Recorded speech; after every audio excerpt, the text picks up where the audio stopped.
She said, we should both see other people for a while. I said, fair enough.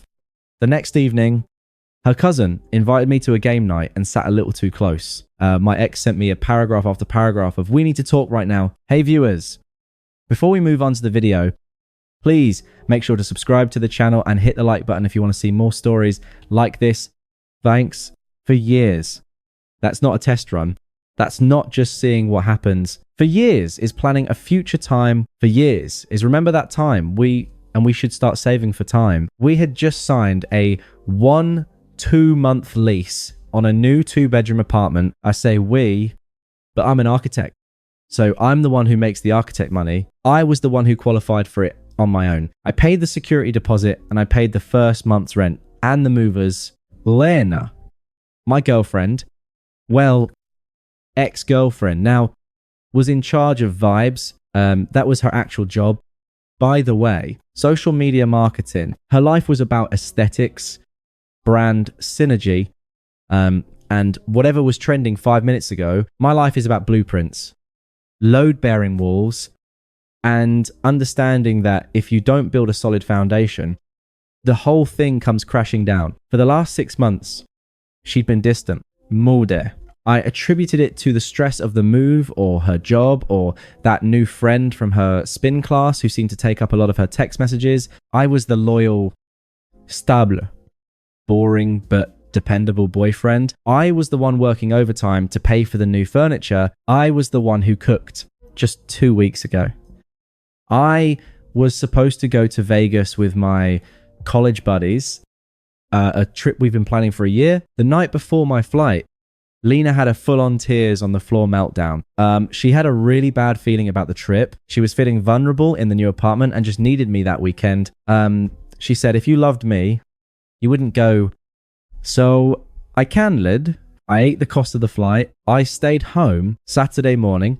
She got a brunch invite from her friends. She looked at me, still in my pajamas, and said, you don't mind, do you? It's just a few hours. She was gone for 8. I should have seen it then. I know, but you don't see the cracks in the foundation when you're busy trying to hold up the roof. So this Tuesday, I was walking on air. I just wrapped a massive project at work, a design I'd been bleeding for. My boss had pulled me aside and told me a promotion was imminent. I was going home, a hero. I felt on top of the world. I even stopped and got her favorite Thai food. The expensive place that always gets the pad CW just right. I walked into our brand new apartment, the one I was paying for, and the air in the room was wrong. It was cold. Lena was on the couch, but she wasn't in sweats. She wasn't watching trashy TV. She was dressed, a new black dress I'd never seen, heels, full makeup. Her phone was in her hand, face down on the cushion, but it lit up with a preview of a new message. She didn't look up when I came in. I said, trying to keep the good energy, project is finally done. Got us some of that Thai food you love. She finally looked up. Her expression was bored, like I was a waiter who had interrupted her. Mark, we need to talk. My stomach didn't just drop, it evaporated. The bag of food suddenly felt like it weighed 100 pounds. I set it on the kitchen counter. Okay, I said, slowly, what's up? She stood up and I realized this was a performance. She'd rehearsed this. I feel so stifled. There it is. The #1 all-time classic. This, she gestured around the beautiful apartment I'd secured for us. It's all just so final. I'm Yirmied. I haven't lived. I don't even know who I am anymore. I just feel like I'm Mark's girlfriend and not Lena. I tried to be the good guy, the architect, the problem solver. What? Lena. That's not true. I've always supported your job, your friends. No, you don't get it. She snapped, cutting me off. It's not about you.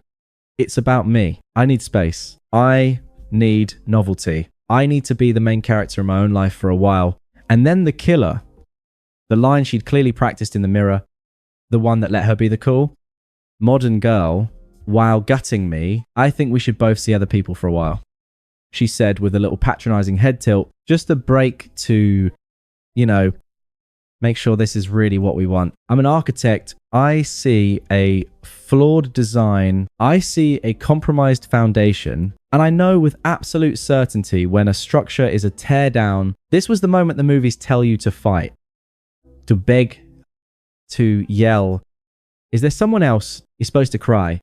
To make grand promises, to list all the sacrifices you've made. But I just looked at her, really looked at her. The new dress, the perfect makeup, the phone that had just buzzed. She wasn't sad. She was relieved. She was excited. This wasn't a conversation. It was a press release. She wasn't breaking up. She was clear in her schedule. The silence stretched. She started to look impatient. Tapping her foot in her new heels. This wasn't going to script. I was supposed to be a wreck. Well, she said, her voice sharp. Aren't you going to say anything? I took a breath. I looked at the Thai food getting cold on the counter. Then I looked back at her and I gave her a single short final nod. Fair enough. Her perfectly made up face just broke. The smugness, the confidence, it all just shattered. This was not the script. Wait. What? Fair enough. That's all. After 4 years, you said you want to see other people. I said, my voice completely flat. That's a breakup. Lena. So, fair enough. You're free to do what you want. I turned and walked toward my bedroom. I'm going to pack a bag. That's when the panic turned to rage. Herrage. A break. Mark, she shrieked.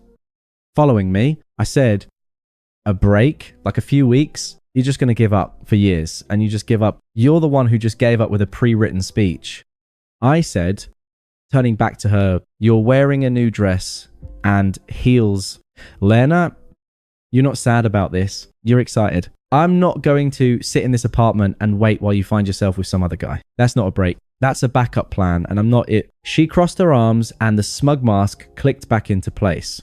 Fine, she said, her voice dripping with venom. Be dramatic. I guess you won't be coming to game night at Sarah's tomorrow. Then I was going to invite you. But now, that's just awkward. She was in one sentence telling me she had already planned my exile. She expected it to make me fold. You're right. I said that would be awkward. I went into the bedroom. I didn't grab the TV or the good towels. Just clothes, toothbrush, laptop. She was standing in the living room fuming when I walked out. I walked to the front door, put my hand on the knob, and paused. I'll coordinate with you to get the rest of my stuff. I said, not looking back, I'll be off the lease by the 1st. Goodbye. Lena. I walked out. As I was standing at the elevator, waiting for the down button to light up, I heard our apartment door click open and close again very quickly. She was leaving She hadn't even waited for my car to be out of the parking garage. I ended up at my buddy Dave's place. He's also an architect. And he took one look at my duffel bag, handed me a beer, and said, her lost couch is yours. For the next 24 hours, I didn't feel I functioned. I was an architect whose project had been suddenly cancelled due to a fatal flaw in the client's integrity. I didn't grieve the project. I just started the paperwork. I sat on Dave's couch with my laptop and I deconstructed the life I'd been building. I logged into the utility portals, submitting change of responsibility forms, putting everything in her name. I downloaded the high-speed internet. I changed my passwords. Each click was a small, satisfying snip. I was methodically disassembling the bridge bolt by bolt. Then around 5:00 p.m. on Wednesday, my phone buzzed. I figured it was Lena. Finally realizing the internet was down. It wasn't. It was an unknown number. Text. Hey Mark. It's Sarah. Lena's cousin. I heard what she did. She's AF Asterisk King Idiot. I stared at that. She's Alster King Idiot. It was the most honest thing anyone had said to me in months. Text. But listen. Game night is still on and I'm making my famous 7-layer dip. You should come 700p.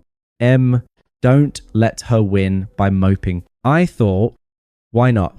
It was a small, quiet act of defiance against the expectation that I should be home heartbroken while she paraded her new life. I texted her back, me, see at 700. I'll bring beer. I walked up to Sarah's apartment building. I was nervous, but I was also calm. The door opened. It was Sarah. She gave me a quick, no-nonsense hug. She was in jeans and a university sweatshirt. Glad you made it. She said, I stepped inside. The apartment was full of familiar faces from our friend group, and not one of them was Lena. As if reading my mind, Sarah leaned in and said, she's not here. She texted me. She was finding herself tonight, which I guess means at that new cocktail bar downtown with that guy from her gym. And just like that, the anxiety was gone. It was easy. It was fun. We weren't Mark and Nina's friends. We were just friends. We ate 7-layer dip. We played code names. I realized I hadn't felt this light in months. Later in the night, we all crowded onto the couch to play one of those trivia games on the TV. Sarah and I were on the same team, both disgustingly competitive. No. Wait. Sarah yelled, laughing. It's not Andrew Jackson, you idiot. She leaned in close right next to my ear to whisper the answer. Her shoulder was pressed against mine. She smelled like wine and vanilla. It's John Quincy Adams. She whispered, her voice buzzing with competitive energy. That's what I was going to say. I whispered back, laughing. Right at that moment, our teammate Chloe, who documents everything, held up her phone. Team champions. She yelled and snapped a picture. Chloe, as she always does, immediately posted it to her Instagram story. In the photo, Sarah and I were side by side laughing, heads tilted toward each other, looking utterly comfortable. I didn't think anything of it. I was just having a good time. I said my goodbyes, gave Sarah another quick thanks for this hug, and left. I pulled up to a red light and my phone, silent in the cup holder, began to vibrate and vibrate and vibrate and vibrate. It was a rapid-fire, psychotic string of notifications. The screen lit up with a preview of the lock screen. It was Lena, and she was not okay. Lena? What the F asterisk K is this? Lena. A screenshot of Chloe's Instagram story. The picture of me and Sarah circled in angry red. Lena. We need to talk right now. I read them, and I started to laugh. The hypocrisy was so pure, so uncut. It was almost beautiful. She was allowed to find herself with some guy at her gym, but I was pathetic and gross for eating 7-layer dip with her cousin. I had been released, and she had just confirmed that she'd never intended to let me go. I was the safety net, and she had just looked down to see it was gone. I didn't reply. I just put my phone on, do not disturb, and drove the rest of the way to Dave's. The next 48 hours were a masterclass in her manipulative playbook. Day 2. The love bomb. The rage had failed. So this Lena. Mark, please. I'm so confused. This isn't you. I know you're just hurt and lashing out. I miss you. My nights are so empty without you. I ignored it. Day 3. The flying monkeys. I got a text from Lena's mom. Lena's mom, Mark. Lena is very upset. This break was a mistake. She knows that. Please be the bigger man and call her. Don't throw 4 years away over a silly fight. I blocked her mum's number. Day 4. The true colors. All tactics failed. All that was left was the raw, angry, cornered animal. Lena, fine. If estáis que cool. You're a snake just like her. I'm telling everyone what you did. You'll regret this. I'm changing the locks. I was at my new bank opening, my new account. This was a legal threat. I had to respond. But not emotionally. I didn't call. I just texted her back for the first time in 4 days. Me, you're on the lease. But so am I. You can't legally change the locks. All my things will be moved out by the 1st. I've already spoken to the landlord to have my name removed. Goodbye. Lena. I signed it, and then finally, I blocked her number. 6 months. That's how long it takes to build a new life. I got the promotion. I moved into my own modern apartment downtown. I was hitting the gym. I was myself and I was with Sarah. It was slow. It was mature. It was built on mutual respect and a shared understanding that drama was a waste of energy. The final encounter was at our mutual friends, Chloe and Dave's wedding. Sarah and I walked in. I was in a new, perfectly tailored suit. Sarah was in an elegant dark green dress. Laughing at something I just said. We were a power couple. I got drinks at the open bar, and there she was. Lena. She looked frantic. She was alone. I'd heard through the grapevine her new guy had unceremoniously dumped her after she became too clingy. The karma was swift and absolute. She cornered me when Sarah went to say hi to the bride. Mark? She said. Her voice was tight. I see you're still with her. I gave her a polite, professional nod. Hey, Lena. It's a beautiful wedding. Look. Mark?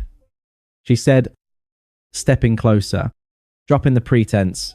Yeah, I get it. You were angry. You wanted to hurt me. And you did. She gestured at Sarah. You won. Okay.